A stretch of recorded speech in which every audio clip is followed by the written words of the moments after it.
So, hello friends again. Today we're going to be doing a lecture which is for class 10. This time it is going to be for those students who are appearing for the language and literature course. I've already done a lecture which is for the students of the communicative course stream, but this one is now going to be for code number 180 for the language and literature paper. There is a slight difference in the paper pattern for communicative English as well as for the uh, language and literature students.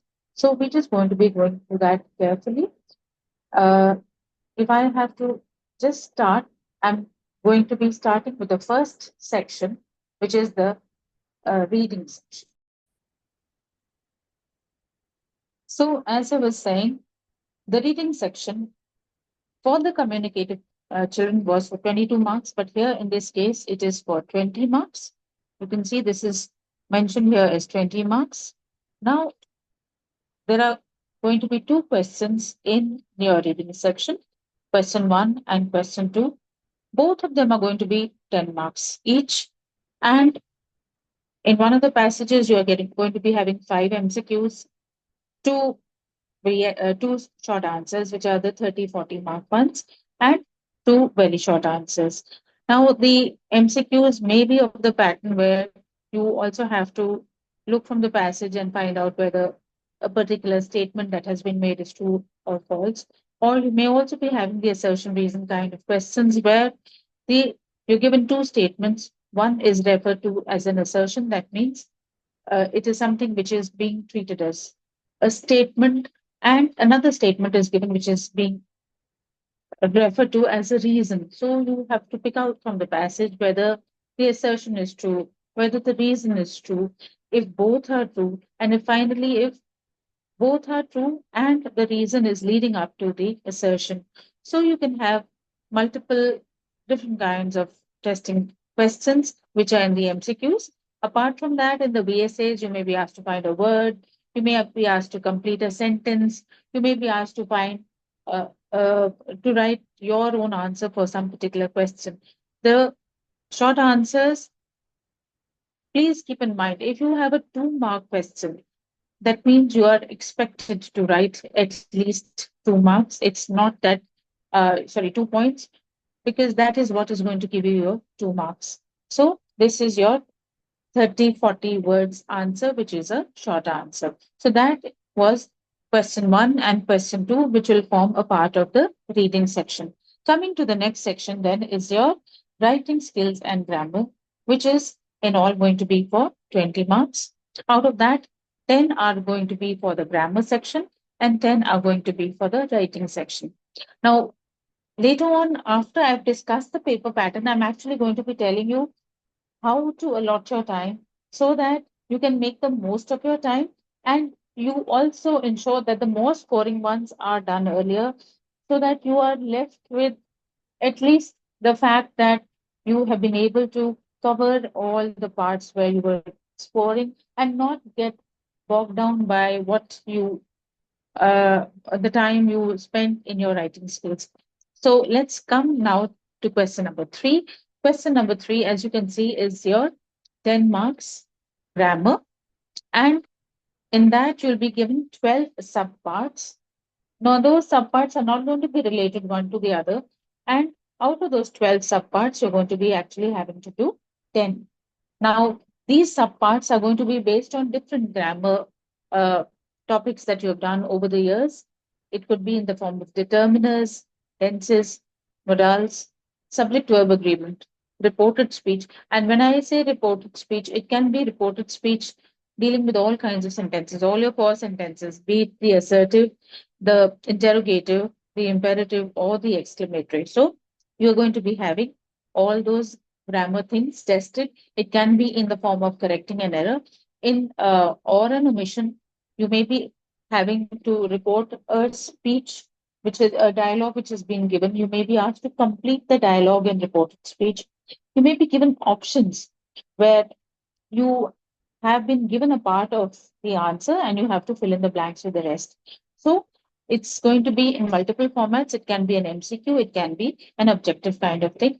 And Each of those subparts is going to be carrying 1 mark. So that's going to become a total of 10 marks. Is that okay? So that's 10 marks in grammar for you. And that you're going to be obtaining by doing 10 parts out of 12. Coming then to the writing part of this section. The writing section part is also again 10 marks. And here you have two questions. Both are of 5 marks each. The first one is a formal letter. Now, when I say formal letter here, what are the kinds of formal letters that you're going to be getting? It could be a complaint letter. A complaint letter may be for a product or a service that you have acquired and that is not up to mark. It may be for an order that you have made and that hasn't come up. It may be to an authority complaining about certain things. Then you may be having a letter to the editor. Letter to the editor can be of two kinds again. It may be talking about a complaint of some certain things that you are finding in your area and you want to highlight that because the authorities have not taken uh, proper or appropriate measures to redress your problem. Or you can be having a letter to the editor where you are actually just airing your views about any given thing which is a topic of interest. Say, suppose I say you may be given a particular letter to the editor where you are asked to write on the advent of AI into each and every stream of life. Also, you can be having a letter which is an inquiry where you are inquiring about, could be a professional course that you want to take up, a tour that you want to take up, or any such thing. So these are the kind of letters which you shall be getting. You have to, out of two, you have to attempt one letter, and the word limit has to be between 100 to 120 words. So that was question number 4. Question number 5 is now different from all the other uh, board exams. You, in the language and literature syllabus, you have an analytical paragraph. Now, an analytical paragraph is one where you have to analyze the given cue or the given input to you. That input can be in the form of a map, it can be in the form of a chart, a graph, or certain cues given to you. Like in the sample paper which the CBSE has put up, they have given a description of a bag. One of the options is where they've given a description of a bag and they've pointed out various highlights of the bag. And in your analytical paragraph, you are supposed to be analyzing whether that bag is going to be an eco-friendly thing and whether that bag is going to be suitable for kids. The other option that they've given is something about a playground. So they've given cues there. There may be others where you're given a line graph, where you're given a pie chart, where you're given a map, and you have to, on the basis of that, you have to actually form an analytical paragraph. So that again is for 5 marks and to be attempted in 100 to 120 words. Is that okay? So that would be question 4 and question 5. That takes care of two of your sections. The first one, which was your reading skills section, and the second one, which is your grammar and writing skills section. Coming then to the third section, which in your language and literature syllabus carries the most marks. This year is for 40 marks. You have to attempt a 40 marker here. So 20 marks was in the reading sections, 20 marks were in the grammar and writing section, and 40 marks is here. Now, in the 40 mark literature section, it is going to be based on two books which you have studied throughout the year. One is Footprints Without Feet, and the other one is your first life.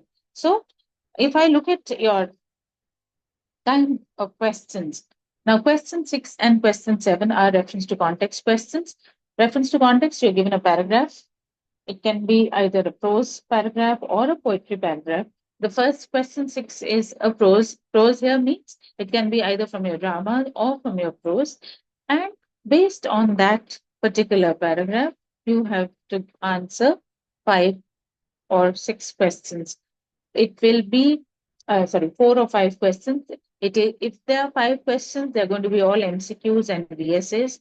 And if there are 4 questions, one of them may also be a short answer. Because in the sample paper, in one of the RTCs, they have given a short answer as well. So you may even be asked to answer a 2 marker, which you would be having to answer in 30 to 40 words. And it is going to be an extrapolative kind of question. Please look at what I've written at the bottom here. Questions are going to be of the form where you are going to be actually talking about your perspective. Like if something, like if you pick up the poem Amanda from your syllabus, they may ask you your perspective on parenting.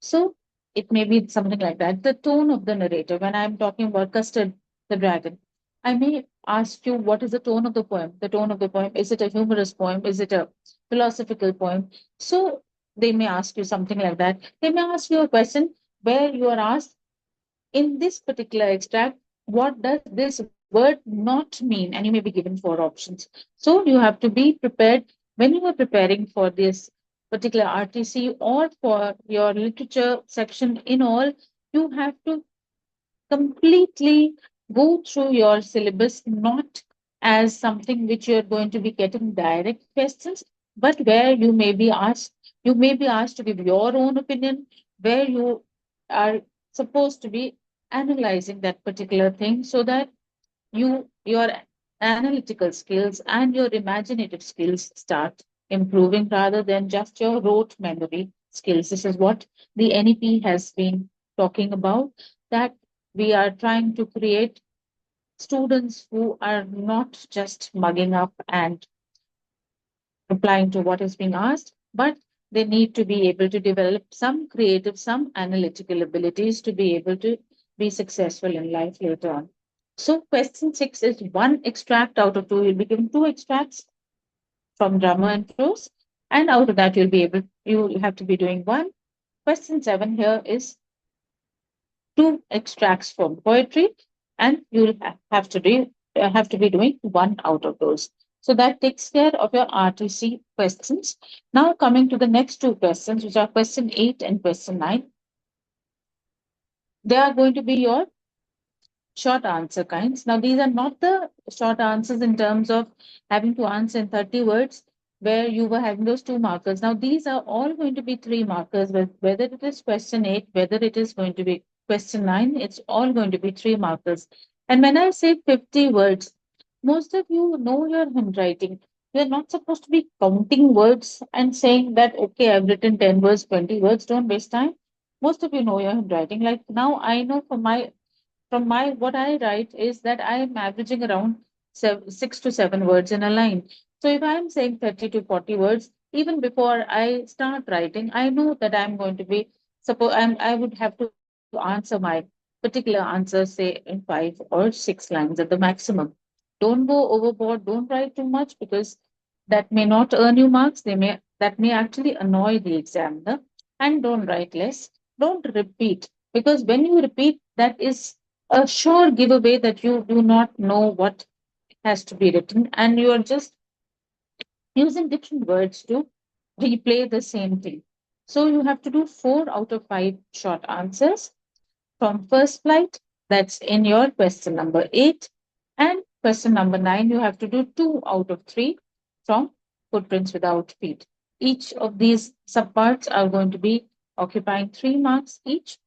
And what are the kind of questions? You may be asked to interpret certain things. You may be asked to analyze some things. You may have to draw an inference, like in the ball poem, when the little boy is looking down, watching his ball go by and lost to him, you may have to draw an inference as to what it implication it has in terms of his life, not just his poem. What is the lesson that he learns when he watches that ball go by? So there are a lot of such different kind of questions. Again, I'm saying please do not think of your English paper as one where you just have to where you'll just be getting direct questions and one where you'll be having to just write down what you have learned after reading. Please read between the lines and try and understand what is being conveyed, what is the tone, what could be the inference, what could be the possible ending. Like if I talk about necklace, now in the last particular moment where Matilda meets Madame Forestier, she the uh, story has been left with an open end because we do not come to know if Madame Foster returns that necklace to Matilda. If she returns it, what happens to the rest of her life? So it is an open-ended thing. You may be asked to imagine a possible ending. So those are the kind of questions that may come in your question 8 and question 9 short answers. Again, I'm repeating a short answer at the most 4 to 5 lines in your examination sheet, not more than that. Now, thereafter, we come to question 10 and question 11. Question 10 and 11 are the long answers. Now, when I say long answers, they're supposed to be answered somewhere in around 120 words. If you remember your writing skills section, where you had to do your letter as well as your analytical paragraph, there your marks were 5 marks each. Here it's 6 marks each. So you can afford to go slightly longer in length. But then again, do not repeat, do not give extremely lengthy and unworkable introductions because you have to put forward certain points. But definitely, you have to put in some kind of introduction to the particular thing that you're doing. Like, suppose if I were to talk about this a similarity in the characters between Amanda in the poem Amanda and Anne Frank when her young days. So you may be given such a question where you're supposed to be relating the two characters of Anne Frank and Amanda. So you will have to first talk about what happens in the poem Amanda, where what is the kind of girl that has been portrayed, and then you will have to go back to Anne Frank and talk about the girl that she was in her childhood, and thereafter you're going to then be talking about the similarities and the differences in their characters when you start comparing. So you have to give a proper systematic way of your answer so that you are able to get your complete marks. Now, that was your paper in all. You have 11 questions starting from the reading section, moving on to the grammar and writing section, and finally the literature section. Now, that was as far as the paper pattern is concerned.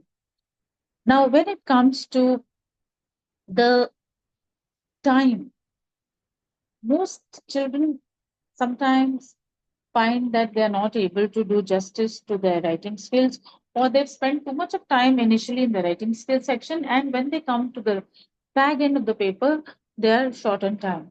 So, how should you be attempting your paper? Now, your paper, when you start, you're given a reading time of 15 minutes. Most children go through the entire paper and they start thinking, and especially they like to address the questions in the literature section to understand how much they know, what they don't. I think that is the most stupid thing that you could do because you are somewhere falling into a trap where there are questions which you are not very confident with, and you've already kind of told your mind and your brain that I'm going to be having to work a lot with the answers. So that is a negative thing that you have given to your brain. So rather than that, what you should be doing is that in the 15 minutes of reading time, once you've just gone through the paper and seen that uh, the number of printed pages is as has been mentioned at the top, and each one of your pages is printed properly, please see that all questions from question 1 to 11 are there without actually assessing the content of what is there in those questions. Come back to question 1. Question 1 was your first reading comprehension passage. Come back to that and only focus on that during the reading time because let your mind train onto that, focus onto that, and once you've done a quick reading, which is called a skimming, after you've done that, you then go back to your questions, have a look at the questions, and then come back to try and answer. Just put a dot or something because you're not supposed to be writing on your question paper, and be prepared with your answers so that as soon as you are told that you can start writing, you start writing your answers. Is that okay? So that was your first. So what is the technique that we're going to be following? First, you're going to skim through the paragraphs Then look at the questions. And when you're skimming through that paragraph, try and put a dot or an underline on a particular word which does not seem to be very comfortable, because those are the kind of words which may find their way into the questions. So we look at how you should be attempting your paper. Suggestions for attempting. Now, section A, question 1 and 2, I have written that 15 minutes of the reading time plus 30 minutes into the paper. So, actually speaking, time lapsed from the start of the paper, you will have finished your reading section in 30 minutes. Because in all, you've already, if I say 15 minutes, 5 minutes, you've gone through checking whether all your things are there in the paper. After that, you've got 10 minutes plus 30 minutes. So you've got actually 40 minutes for doing both your comprehension passages, and that is more than enough for doing your comprehension passages. So that's 30 minutes into the paper, and you should have finished your question 1 and 2. Is that okay? Now, thereafter, you come to question 3, where you were supposed to be doing 10 objective questions out of 12 that you should be able to finish in 15 minutes, because there is nothing that you either know it or you don't. If you don't know it, just leave space for that and move on.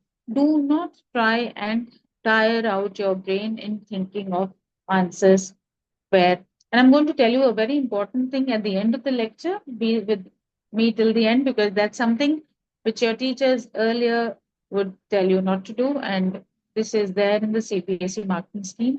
So that's very interesting. We need to listen to that. So now you're 45 minutes into the paper. Thereafter, move on to 4 and 5, not to be done at this time. 4 and 5, remember, are your writing skill questions. They're comparatively new to you. You may have practiced a lot of topics, but sometimes even then there may be a topic where you are not really sure of how to attempt. So leave space for question 4 and 5. Now you have a 120 word letter. A formal letter has obviously all those entries of the sender's address, the date, the receiver's address, the subject, etc. So you need to uh, leave around, and please understand that you should be doing each fresh question when it's writing skills in your new page, so that in that case, what you should be doing is leave 2 pages for your letter and 1 page for your analytical paragraph. Leave 3 pages after question number 3 and move on to question number 6 and 7, where you do your RTCs. Your RTCs, 5 questions each, 20 minutes is more than sufficient for doing those 10 questions and all. And so from 45 minutes, if you add in another 20 minutes, so you would have gone 1 hour and 5 minutes into your paper. After that, you attempt your short answers from the literature section. That would be assuming that you're taking around 5 or 6, 7 minutes for each of those 3 markers. Remember, you're not supposed to be writing more than 60 odd words. So that should not take you that much of time. So, assuming for all those, there are 6 that you have to do. So, in those 6 questions, you should easily be able to do it in 40 minutes. So, that's 1 hour, 40 minutes gone into the paper. Thereafter, you come to your long answers. I've written them all together. 10 and 11 are your long extrapolatory answers. 4 and 5 are your writing skills answers. Even assuming that you're taking 15 minutes each, and when you're doing your writing skills, please try and make points on a last page, which you can cancel out, write them in uh, pencil, and devoting 15 minutes to each of those questions, you should be able to finish those 4 questions in 60 minutes. Before that, you have taken 1 hour and 40 minutes. Add that 1 hour, so you have comfortably finished your paper in 2 hours and 45 minutes. You're still left with a balance of 15 minutes to revise and thereafter finish your paper by 3 hours. Is that okay? If you do it in a systematic manner, there is no way in which you should not be able to do it. Before I actually Now, as I was telling you that I'm going to be telling you something which is interesting about the paper, I've copied that down from the CBSE marking scheme, which was there in the uh, sample paper marking scheme. Now, the marking scheme carries, I'm not interested in point one. See, the look at the second part of the point one. The students can have their own expression, and if the expression is correct, due marks will be awarded. So you need not go and make it into a very flowery language. Do not use words where you can make spelling mistakes. Make it simple language where you are able to convey what you wanted. Second is very, very important. In all these years, we have been telling you that if you've been asked to attempt 10 out of 12, say in the grammar section, attempt only 10, because the moment you do your 11th and the 12th, that is going to be struck off. Now, please look at point two. It's very, very important.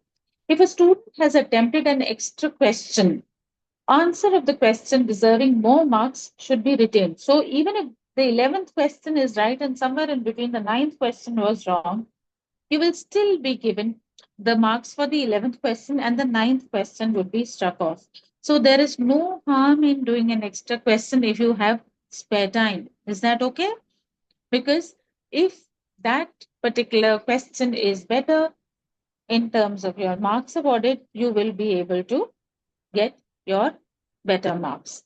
Okay, if but then there is one thing in your MCQs, don't do this nonsense, because if you instead of attempt putting only one of the options as the correct option, you say it could be this or it could be that. If more than one option is mentioned as the answer for the multiple choice questions, then no mark will be over. So please be careful that in this particular thing, you award, you pick up only one of the options for the MCQs. So this was a small basic lecture on how you should try and attempt your language and literature paper. Uh, I know out of all these, the one thing which you have not done very often would be your analytical paragraphs. So I'm going to be doing one more lecture which is going to be only on analytical skills, which I hope will be able to make you attempt that paper with some ease, that particular question with some ease. So look around for my next lecture, which is going to be talking about how to attempt analytical paragraphs for your class 10 language and literature paper, right? So till then, be good, study, and keep your cool. There's no problem if you've studied well enough all through systematically. The papers are going to be they're going to be very, very easy, and you have nothing to worry about. Have a nice time and best of luck.